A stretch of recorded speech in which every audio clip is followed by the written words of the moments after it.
Queridos irmãos, queridas irmãs, um bom dia. Hoje, 22 de abril, sábado, esse dia em que também é dedicado à Virgem Maria, na segunda semana do tempo pascal, juntamente com a Virgem Maria, peçamos esse dia de celebrarmos a ressurreição do Senhor no meio de nós e que ela prepare o nosso coração para bem vivermos as leituras que a Igreja nos oferece através da nossa Lexio Divina. A primeira leitura de hoje é dos Atos dos Apóstolos. Ao longo de toda essa semana a gente vem meditando com Atos e hoje mais uma vez trazemos essa leitura para a nossa meditação. Naqueles dias, aumentando o número dos discípulos, surgiram murmurações dos helenitas contra os hebreus. Isto porque diziam aqueles, suas viúvas estavam sendo esquecidas na distribuição diária. Os 12 convocaram então a multidão, mas os discípulos lhe disseram: não é conveniente que abandonemos a palavra de Deus para servir às mesas. Procurai antes entre vós, irmãos, 7 homens de boa reputação, repletos do espírito e de sabedoria, e nós o encarregaremos desta tarefa. Quanto a nós, permaneceremos assíduos à oração e ao ministério da palavra. A proposta agradou a toda a multidão e escolheram Estevão, homem de fé e de Espírito Santo, Filipe, Prócoro, Nicanor, Timon, Parmenas e Nicolau, prosélito de Antioquia.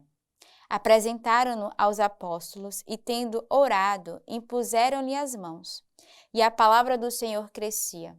O número dos discípulos multiplicava-se enormemente em Jerusalém, e considerável grupo de sacerdotes obedeciam à fé.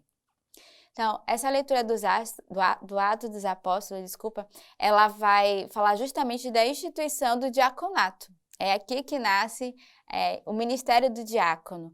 E é belo porque no início eles vão fazer um questionamento, ele vai dizer: não compete a nós, não é conveniente abandonarmos a palavra para servir à mesa. Ali eram os sacerdotes, né? Eles viviam naquele momento. Mas vamos eleger 7 homens que tenham essa função. E é aqui que Santo Estevão, né, vai ser eleito como esse diácono da igreja. E ele vai dizer quais são as características para que esses homens fossem eleitos. Primeiro, de boa reputação, repletos do Espírito Santo e de sabedoria.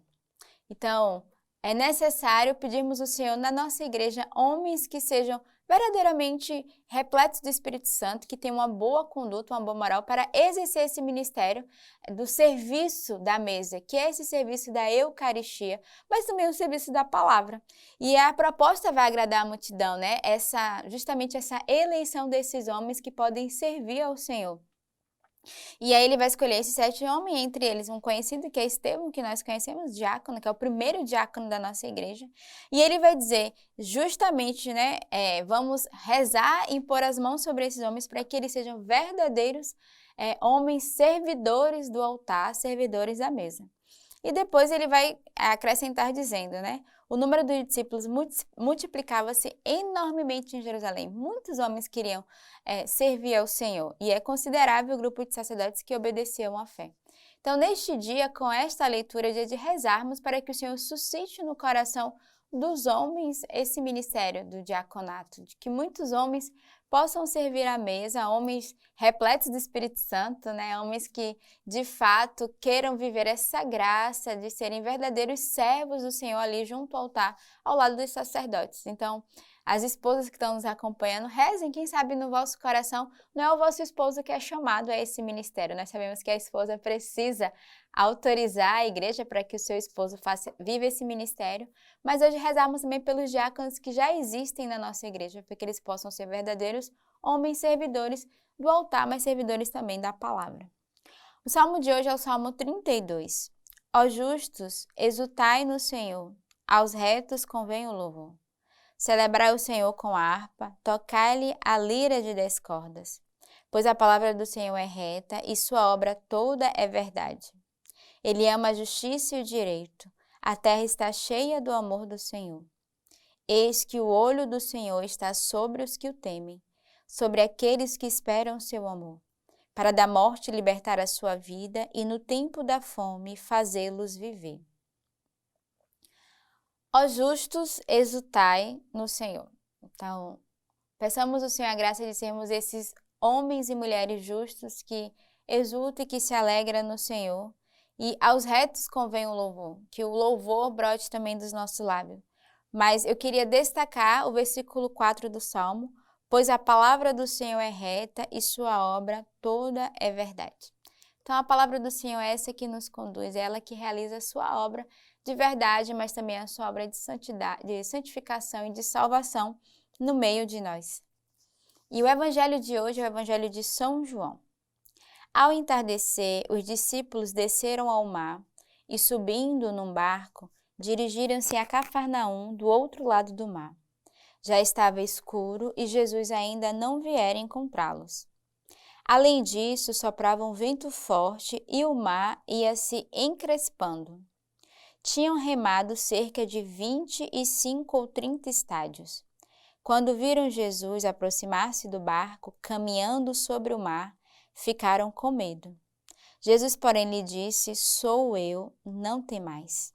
Quiseram então recolhê-lo no barco, mas ele imediatamente chegou à terra para onde iam. Então a gente vê aqui os discípulos espantados com esse milagre de Jesus de caminhar sobre o mar. Mas mais do que mostrar ali que Jesus tinha o poder de caminhar ou não, o Senhor queria mostrar a ele a confiança e não temer, e de acreditar.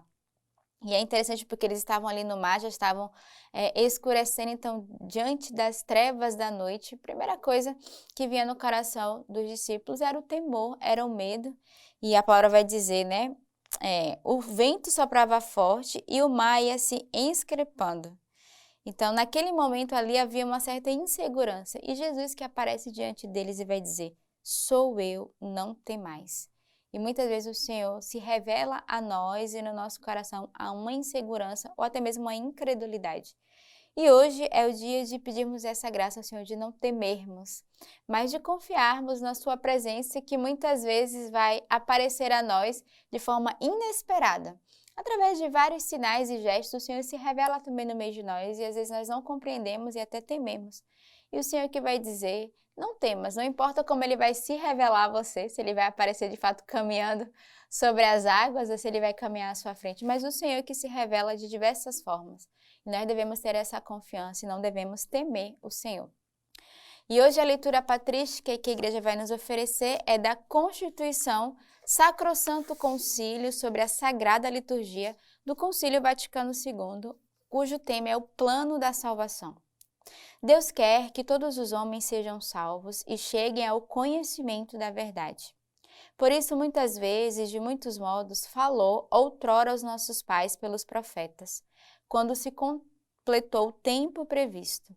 Enviou seu Filho, a palavra que se fez carne, ungido pelo Espírito Santo, para anunciar a boa nova aos pobres e curar os contritos de coração, como médico dos corpos e das almas, mediador entre Deus e os homens.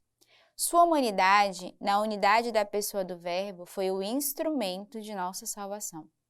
Deste modo, em Cristo realizou-se perfeitamente a nossa reconciliação com Deus e nos foi dada a plenitude do culto divino. Então, convido você ao longo deste dia a meditar com essa leitura patrística sobre esse plano da salvação que o Senhor preparou a cada um de nós.